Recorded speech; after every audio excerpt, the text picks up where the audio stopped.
So, this topic is about the 97th Amendment Act, that is about the cooperatives, and I am talking about this in this topic of liberty and Article 19 because article that the right to form association, union or cooperative, the word cooperative was added into Article 19 through this 97th Amendment Act. So, 97th Amendment Act, it was passed in 2011 and it was implemented in 2012, and in this article 19(1)(c), the freedom to form association, union or cooperatives. So, this word cooperative was added subsequently.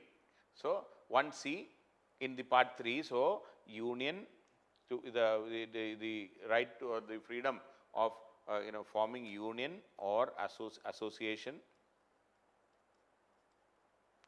or cooperatives.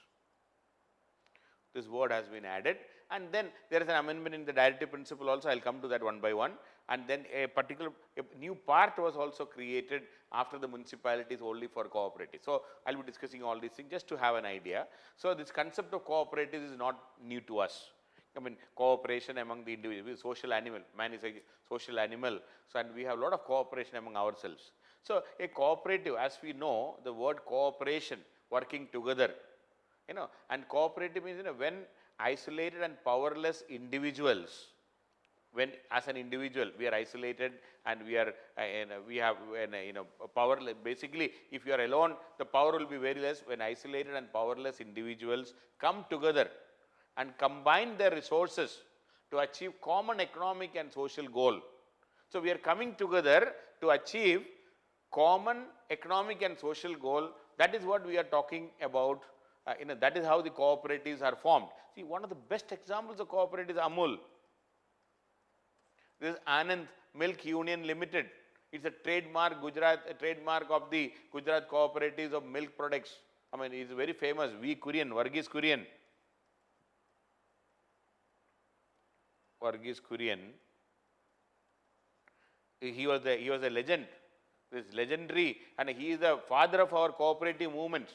Unfortunately, he was not given a Bharat Ratna. He should have been. These are the people who deserve Bharat Ratna because single-handedly he created, and it's a world-renowned cooperative from India, that is Amul, and we are all proud of Amul products. So, these cooperatives play a very important role in the development of our country, absolutely no doubt, especially the poor people, the farmers.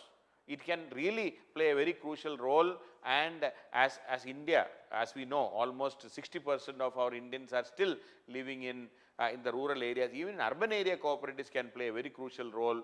We are living in so much of underdeveloped areas. So, no doubt regarding this, and cooperatives are always preferred over private banks and all when it comes to funding, when it comes to loans, because cooperatives are supposed to, their main motive is not profit, it is only help its members. So, definitely they can play a very crucial role in the day-to-day development of the individuals.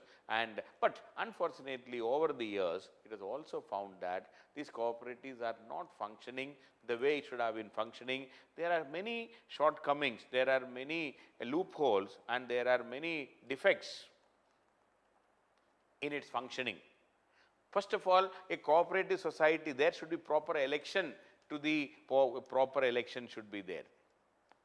Unfortunately, in many states, elections are not held properly, it is not held on time, it is postponed indefinitely depending upon the political whims and fancies, and the incumbent, the cooperative leaders, they continue to hold power without handing over power to the, after the next election and all. So, there is a lot of impropriety when it comes to conducting the election, and not then there are a lot of personal clash of interest, clash and conflict, clash or conflict of personal interest in the cooperatives. Individuals try to occupy that post indefinitely, and they ultimately affects the performance of the cooperatives in a negative way. And lack of professionalism,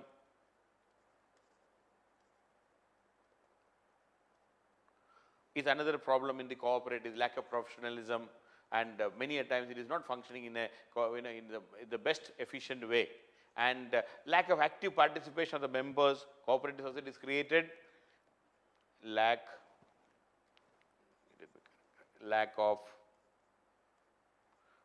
active participation of members in the management of the cooperatives, and stakeholders are not getting the real benefit. So to overcome and to rectify all these problems, to make a bit more professional and to make it more effective, this 97th Amendment Act was introduced by the previous UPA government, the 97th Amendment Act in 2011. It came into force in 2012, and they made 3 fundamental changes. First change is Article 19(1)(c), the word cooperative was added. Then they also added Article 43(b). Article 43(b), promotion of cooperative societies in the directive principle of state policy. It says the state shall endeavor to promote voluntary formation. Article 43 says state shall endeavor to promote voluntary promotion, formation. Then autonomous functioning.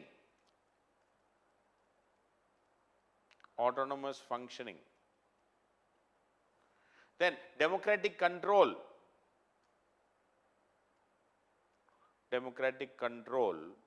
And professional management of cooperative societies.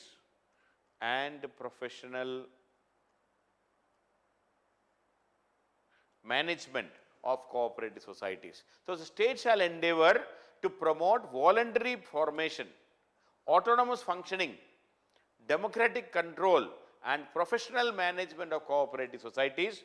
That is what Article 43(b) says. It's a directive principle. And also, not only this, we did not stop here. We also created a new part called Part 9(b). See, 9(a) is municipalities. Part 9(b) is inserted after Part 9(a), which is municipalities, and it is exclusively for, Part 9(b) is exclusively for cooperatives. So 9(a) is for municipalities and this is for cooperatives. So this part has included many things, or rather, is very interestingly, the Act address, we are trying to address the various problems faced by the cooperative societies, and it says, it has specified, the state legislature should specify the number of members in a board of directors of a cooperative society. It specified that the board of directors cannot be more than 21. Board of directors, it is limited to 21, maximum is 21. Then the term of a board of directors is for 5 years. I am just giving you some of the provisions of that Part 9(b). One, the board of directors of a cooperative society, not more than 21 members. Then the term cannot be more than 5 years. And for every cooperative society, on every board of the cooperative society, 1 seat shall be reserved for a person who is a scheduled caste or a scheduled, at least 1 seat for scheduled caste or scheduled tribe, and also 2 seats for women. 2 seats for women. Then the election of the board of members should be conducted before the expiry of the previous one. The election for the board should be conducted before the expiry of the previous one.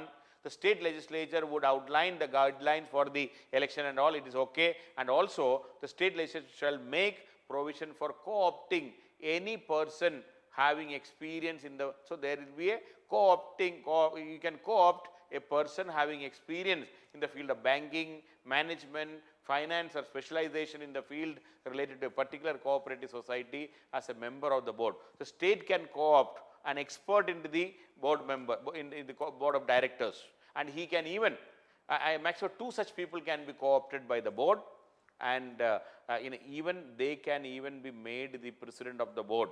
Okay, they can even become the chairman of the board or the president of the board.